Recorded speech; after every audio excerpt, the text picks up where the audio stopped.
नमस्कार. आज आपण क्यूब रूट ऑफ युनिटी याच्यावरचे उरलेले एक्झाम्पल्स घेऊ. त्याच्यापूर्वी मागच्या लेक्चरमध्ये आपण क्यूब रूट ऑफ युनिटी हा टॉपिक डिस्कस केला होता. त्याच्यामध्ये आपण क्यूब रूट ऑफ युनिटी तर आपण 3 रूट घेतले होते, म्हणजे एक 1 ओमेगा आणि ओमेगा स्क्वेअर. नंतर यांचं रिलेशनही आपण बघितलं होतं, म्हणजेच हा 1 म्हणजेच ओमेगा क्यूब इक्वल्स टू 1, म्हणजेच ओमेगाच्या पॉवर्स घेतल्या होत्या आपण. नंतर 1 plus omega square equals to 0 हे आपण बघितलं होतं. मग याच्यावरून तुम्ही ओमेगाची किंमत काढू शकतात, ओमेगा स्क्वेअरची किंमत काढू शकतात आणि ओमेगा क्यूबची. मग ओमेगा रेस टू आपण 18 म्हटलं होतं, ओमेगा रेस टू 28 म्हटलं होतं. आणि काही असे एक्झाम्पल्स घेतले होते ज्यांच्यामध्ये दोघांचा वापर होईल. काही वेळेस त्यांनी 1 प्लस ओमेगा दिलेलं होतं, तर मग त्याची किंमत मायनस ओमेगा स्क्वेअर काढली होती. केव्हा त्यांनी 1 प्लस ओमेगा स्क्वेअर दिलं होतं, म्हणजेच 1 प्लस ओमेगा स्क्वेअर म्हणजेच ती किंमत आली मायनस ओमेगा. कधी कधी ओमेगा प्लस ओमेगा स्क्वेअर दिलेलं होतं, त्याची किंमत आली -1. असे ते एक्झाम्पल्स घेतले होते. आता आपण नेक्स्ट एक्झाम्पल घेणार आहेत त्याच्यातलंच क्यूब रूट ऑफ युनिटी. तर एक्झाम्पल आहे बघा, if alpha and beta are complex cube root of unity then show that alpha square plus beta square plus alpha beta equals to 0. आता यांनी काय म्हटलं सुरुवातीलाच, अल्फा आणि beta complex cube root of unity आहे. म्हणजेच आता त्यांनी आपल्याला ओमेगा आणि ओमेगा स्क्वेअर दिलेला नाही, त्यांनी आपल्याला अल्फा आणि बीटा दिलेत. आपण मागच्या लेक्चरमध्ये अल्फा आणि बीटा काय तेही तुम्हाला सांगितलं होतं मी. तर अल्फा म्हणजे काय येईल तुमचा ओमेगा धरून घ्या, आणि बीटा म्हणजे हा ओमेगा स्क्वेअर असणार. मग आता आपल्याला दाखवायचं आहे alpha square plus beta square plus alpha into beta is equal to 0. मग मी काय म्हटलं होतं की अल्फा इक्वल्स टू काय किंमत काढली होती आपण त्याची -1 प्लस √3i अपॉन 2. आणि नंतर बीटाची किंमत आपण याचा दुसरा रूट कॉम्प्लेक्स कॉन्जुगेट म्हणजे -1 मायनस √3i अपॉन 2 हे म्हटलं होतं. आता तुम्ही अल्फा स्क्वेअरही काढू शकतात, बीटा स्क्वेअरही काढू शकतात. म्हणजेच अल्फा स्क्वेअरची किंमत, तर आपण एक्झाम्पलही म्हटलो होतो, आपण एक्सरसाइज 1.1 मध्ये एक्झाम्पल पण घेतलेलं आहे. तर अल्फा स्क्वेअरची किंमत येते बीटा आणि बीटा स्क्वेअरची किंमत येते अल्फा. पण आपल्याला एक्झाम्पल सॉल्व करताना अल्फा स्क्वेअर कॅल्क्युलेट करावं लागेल आणि बीटा स्क्वेअरही कॅल्क्युलेट करावं लागेल एक्झाम्पलमध्ये. आता हा जो दिला आहे alpha square plus beta square plus alpha into beta, आता याला जर सोडवायचं म्हटलं तर हा जो alpha square plus beta square आहे याला आपण ॲडजस्ट करणार आहोत, म्हणजे alpha square plus beta square. तर ए प्लस बी ब्रॅकेट स्क्वेअर, तर काय येतो, तर याला जर आपण ए प्लस बी ब्रॅकेट स्क्वेअर म्हटलं तर 2 इंटू अल्फा बीटा येईल, 2 इंटू अल्फा बीटा. आणि हा ॲडिशनल आलेला आहे, म्हणजेच हा प्लस आहे तर आपल्याला मायनसही ॲडजस्ट करावं लागेल. आणि हा अल्फा बीटा जो दिला आहे तो plus alpha beta equals to 0 असते. मग आता याची किंमत काय येईल, alpha plus beta bracket square या एवढ्या टर्मची किंमत. नंतर -2 alpha beta plus alpha beta काय येईल तो, तर एक अल्फा बीटा याच्यातनं मायनस होईल, पण तो मायनस साईडमध्ये राहील, म्हणजे minus alpha beta equals to 0. आपल्याला एवढं सॉल्व करावं लागेल. मग एवढं सॉल्व करायचं म्हणजे काय करायचं, आपल्याला अल्फा प्लस बीटा काढायचा आहे आणि अल्फा इंटू बीटा हा काढायचा आहे. मग आपण अगोदर ह्या 2 किमती काढून घेऊ आणि नंतर मग त्याला ॲडजस्ट करून त्याच्यामध्ये त्या किमती टाकू, ते सोपं जाईल. ठीक आहे.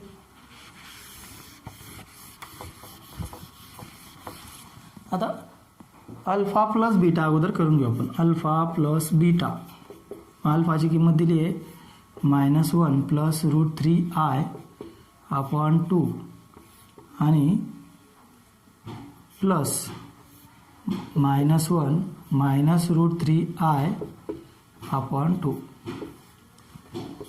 आता यांची ॲडिशन करा. डिनॉमिनेटर सेम आहे म्हणजेच न्यूमरेटर ॲड होतील डायरेक्ट.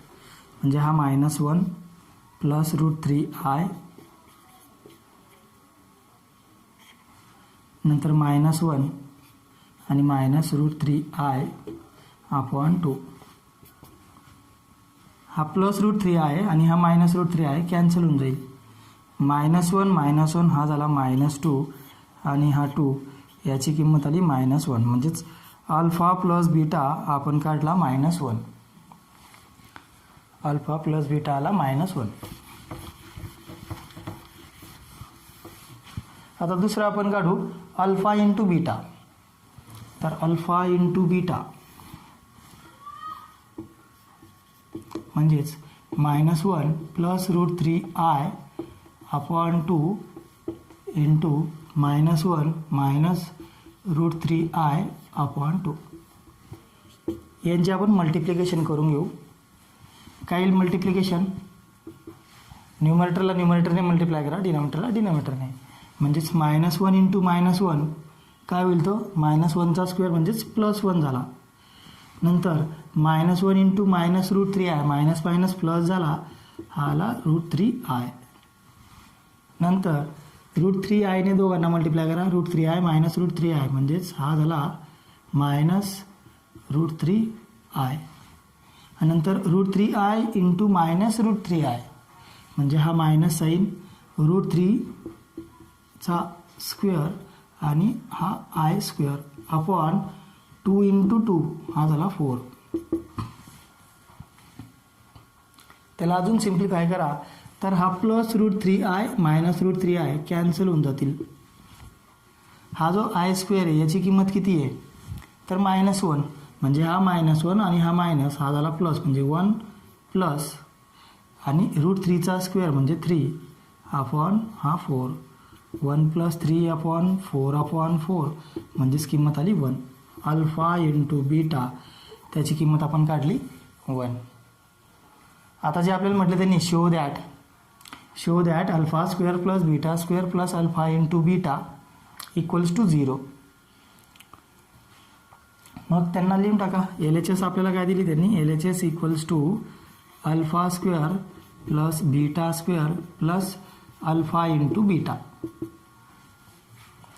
आता मी इथं जे लिहिलं होतं सुरुवातीलाच तुम्हाला सांगितलं तेव्हा, तर alpha square plus beta square आणि plus twice of alpha beta मी लिहिणार. म्हणजे alpha square plus beta square plus twice of alpha beta. मी ॲडजस्टमेंट करतो आहे ए प्लस बी ब्रॅकेट स्क्वेअरच्या नुसार. म्हणजेच हा plus twice of alpha beta जास्तीचा आला म्हणजे तो -1 करून टाका. या दोघांची किंमत किती तर 0 आहे, तर 0ला मी तसा ॲडजस्ट केलेला आहे. That is the adjustment of 0. आणि हा alpha beta as it is म्हणजेच प्लस अल्फा बीटा. आता हा जो येईल आपला alpha plus beta bracket square येईल आणि हा येईल तुमचा मायनस अल्फा इंटू बीटा. आता याच्यात अल्फा प्लस बीटाची किंमत टाकून द्या. तर अल्फा प्लस बीटा आला आहे -1 म्हणजेच -1 स्क्वेअर आणि अल्फा इंटू बीटाची किंमत आलेली +1 म्हणजे -1. -1चा स्क्वेअर +1 -1 हा झाला 0 आणि 0 काय आहे तर RHS दिलेली आहे, that is equals to RHS.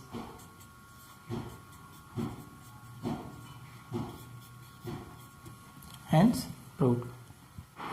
त्यातलाच सब क्वेश्चन म्हणा किंवा पुढचं example, alpha raise to 4 plus beta raise to 4 plus alpha inverse beta inverse equal to 0. आता याने फक्त पॉवर्स वाढवलेले आहेत आणि थोडंसं जड जाईल काही जणांना सॉल्व करायला, पण सोपं आहे. अल्फा रेस टू 4 आणि बीटा रेस टू 4. तर हा जो अल्फा रेस टू 4 आहे याला आपण अल्फा स्क्वेअर आणि त्याचा स्क्वेअर लिहू शकतो. अल्फा स्क्वेअर हा प्लस बीटा स्क्वेअर आणि त्याचा स्क्वेअर म्हणजेच बीटा रेस टू 4 लिहू शकतो. हा जो अल्फा इनवर्स आणि बीटा इनवर्स आहे तोच लिहायचा म्हटला तर पॉवर निगेटिव्ह म्हणजे तो डिनॉमिनेटरला असणार 1 अल्फा इंटू बीटा. आता मी काय म्हटलो होतो, अल्फा प्लस बीटा काढा आणि अल्फा इंटू बीटा. आता alpha square plus beta square आहे, तर याची ॲडजस्टमेंट कशी करणार? तर हा जो दिला आहे त्यांनी अल्फा स्क्वेअर त्याचा स्क्वेअर प्लस बीटा स्क्वेअर त्याचा स्क्वेअर, तर काय आवश्यकता आपल्याला? तर plus 2 into alpha square beta स्क्वेअरची आवश्यकता आहे, हा कंप्लीट होल स्क्वेअर होण्यासाठी. मग हा अल्फा स्क्वेअर बीटा स्क्वेअर आहे, तर मग मायनसही करावं लागेल, -2 अल्फा स्क्वेअर बीटा स्क्वेअर, ही झाली त्याची ॲडजस्टमेंट. आणि तो -2 अल्फा स्क्वेअर बीटा स्क्वेअर त्याला आपण सॉल्व करू. आता अल्फा स्क्वेअर याच्यात त्याची आवश्यकता भासेल. अल्फा स्क्वेअर म्हणजे काय? तर बीटा, आणि बीटा स्क्वेअर म्हणजे काय? तर अल्फा.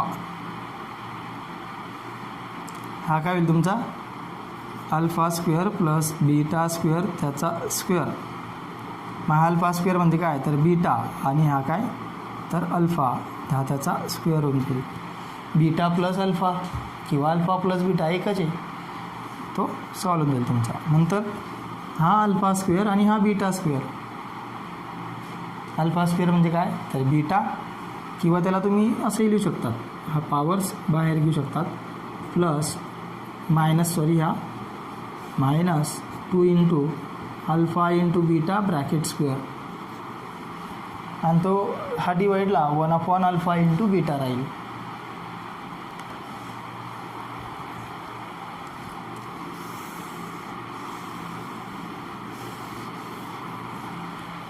तर मग याची ॲडजस्टमेंट करा. दिलं आपल्याला ते r⁴ plus beta r⁴ plus alpha inverse beta inverse.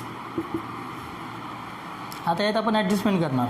हा अल्फा r⁴ ला अल्फा स्क्वेअर आणि त्याचा लिहा त्याला स्क्वेअर, प्लस हा लिहा बीटा स्क्वेअर, हा त्याचा स्क्वेअर, प्लस हा 1 अल्फा इंटू बीटा इनवर्स आहे, तो आपण खाली लिहिणार मायनस पॉवर म्हटलं म्हणजे.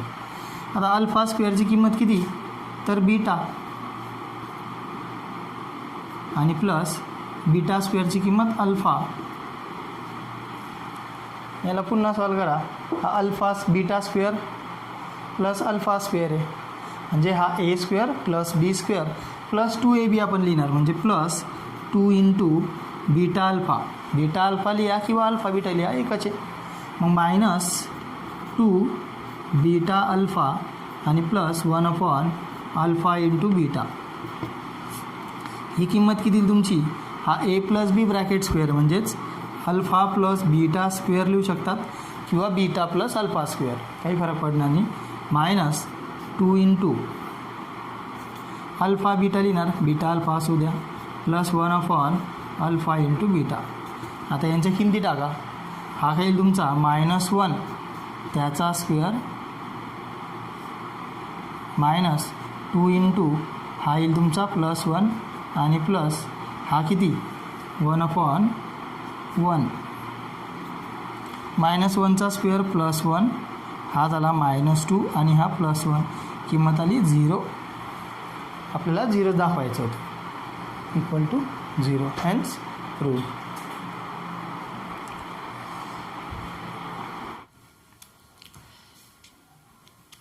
आता आपण नेक्स्ट टॉपिक आपला घेऊ आणि ह्या चॅप्टरमधला हा शेवटचा टॉपिक आहे तुमचा, डी मॉयरिस थेरम. याचं फक्त तुम्हाला स्टेटमेंट दिलेलं आहे, याचं प्रूफ नाही आहे. हां, पण याचं प्रूफ आपण जे घेणार आहोत ते आपला जो पुढचा चॅप्टर आहे मॅथमॅटिकल इंडक्शन, त्याच्यामध्ये आपण ते प्रूव्ह करून दाखवू. आता डी मॉयरिस थेरममध्ये काय म्हटलं होतं की ज्या कॉम्प्लेक्स नंबर आहेत आपल्याला दिलेले त्यांच्या पॉवर्स आपल्याला घ्यायच्या आहेत.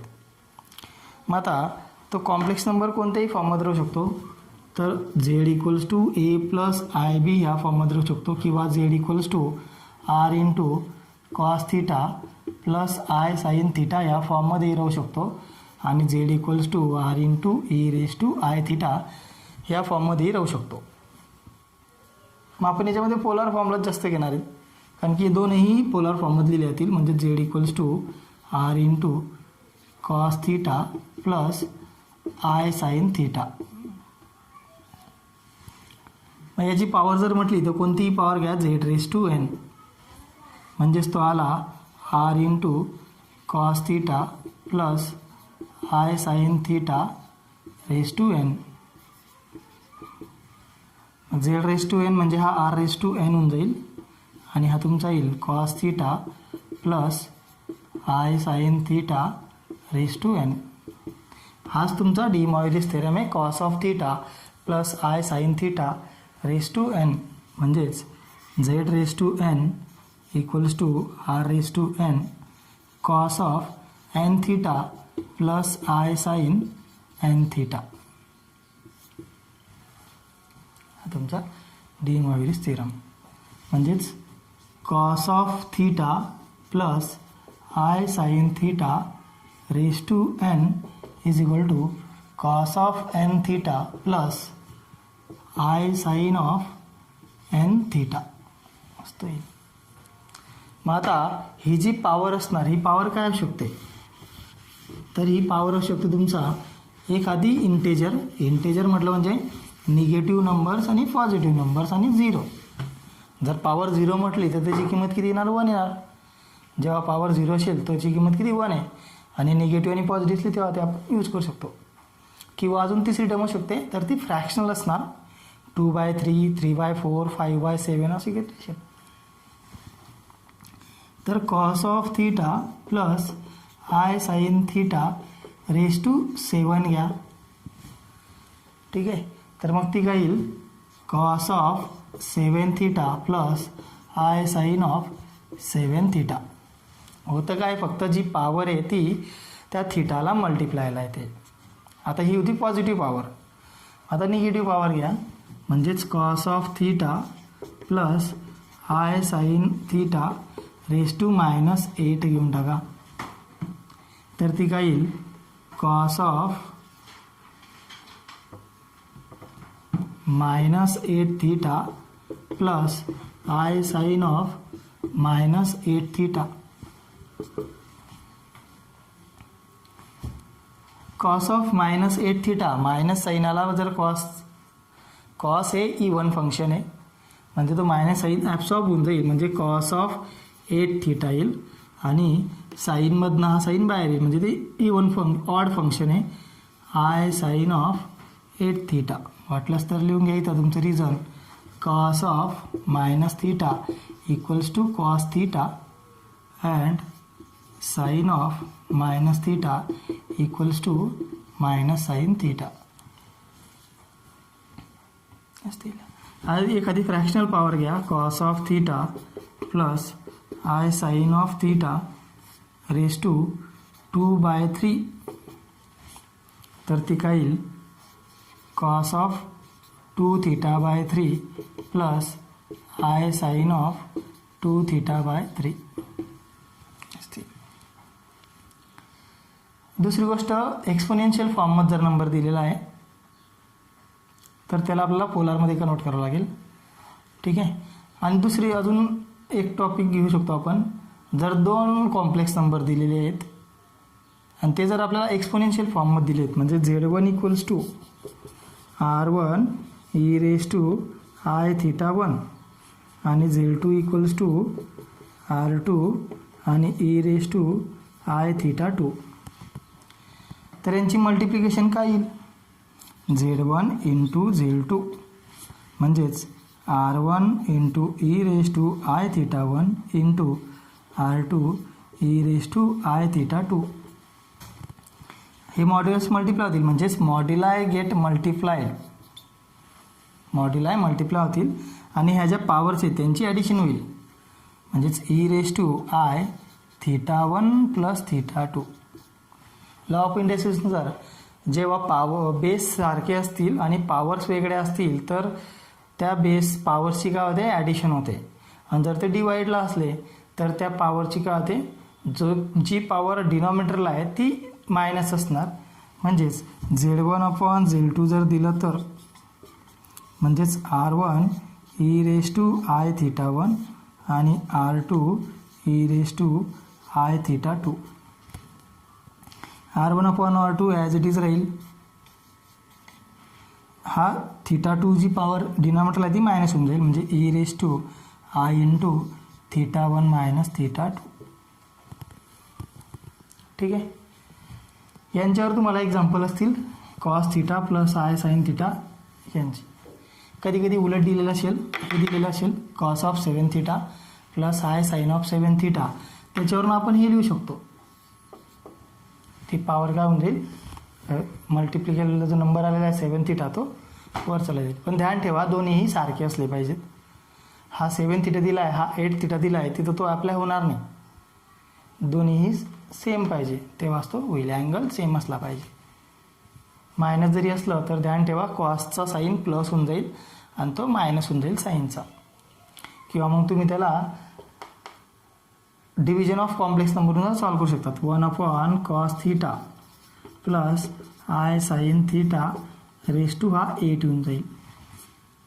मग हा 8 मल्टिप्लायला होऊन जाईल. मग त्याला कॉन्ज्युगेट घ्या, सॉल्व करा, हेच उत्तर येईल तुमचं. Cos of 8 theta minus i sine of 8 theta.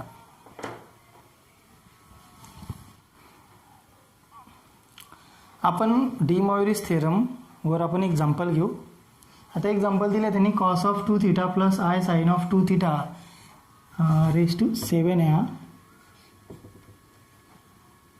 आणि upon cos of 4 theta plus i sine of 4 theta cube. आता उलट जाऊ आपण अगोदर.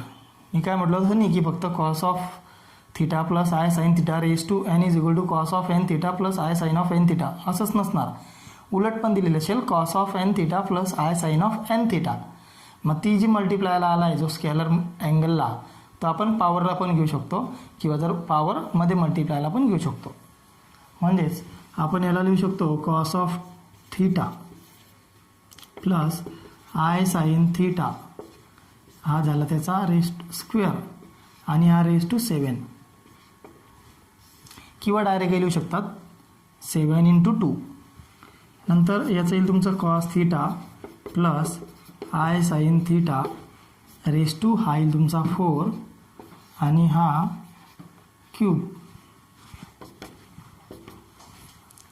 लॉ ऑफ इंडायसेसनुसार हे दोघांचं काय होईल, मल्टिप्लिकेशन होईल. पॉवर्सचे ते मल्टिप्लिकेशन होईल.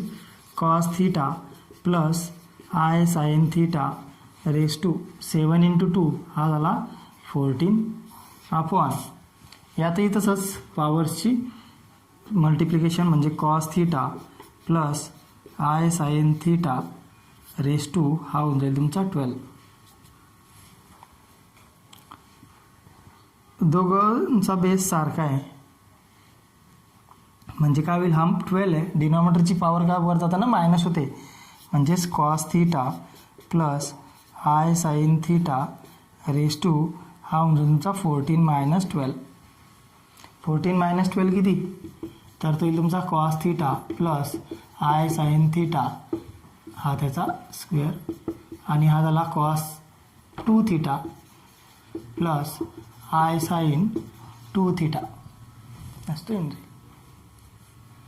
आता हे सॉल्व करण्यापेक्षा ते आपल्याला सॉल्व करायला सोपं जाईल. Cos 2 theta plus i sine 2 theta काढायला. ठीक आहे. आपण अजून एक एक्झाम्पल घेऊ आणि हा टॉपिक थांबवून घेऊ आपण आणि मग तुमचं चॅप्टरच कंप्लीट होणार याच्यावर.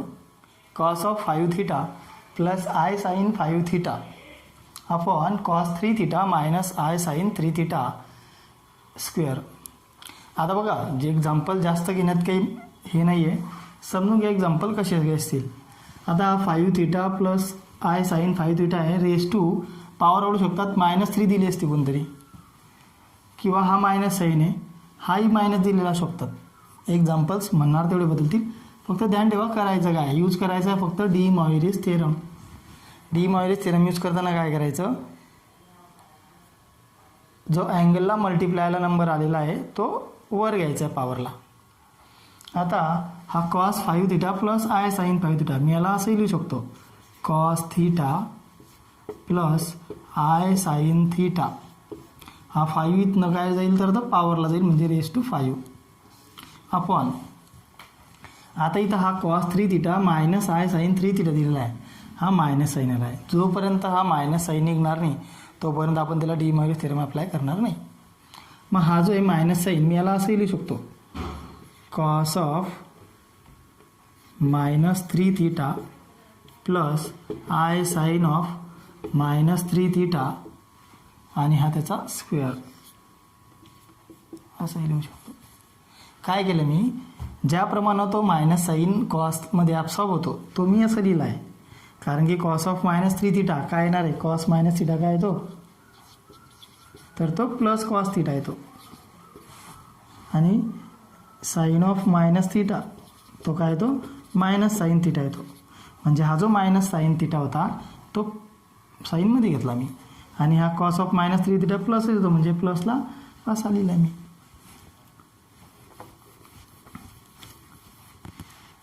आता पुन्हा अजून त्याला सॉल्व करा तर cos theta plus i sine theta raise to हा 5 अपॉन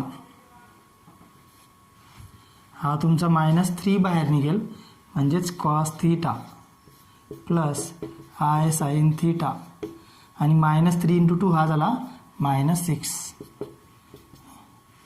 बेस सारखे आले म्हणजे cos theta plus i sine theta raise to हा 5 आणि हा मायनसचा प्लस होऊन जाईल +6 cos theta plus i sine theta raise to 11. That is your answer. Thank you.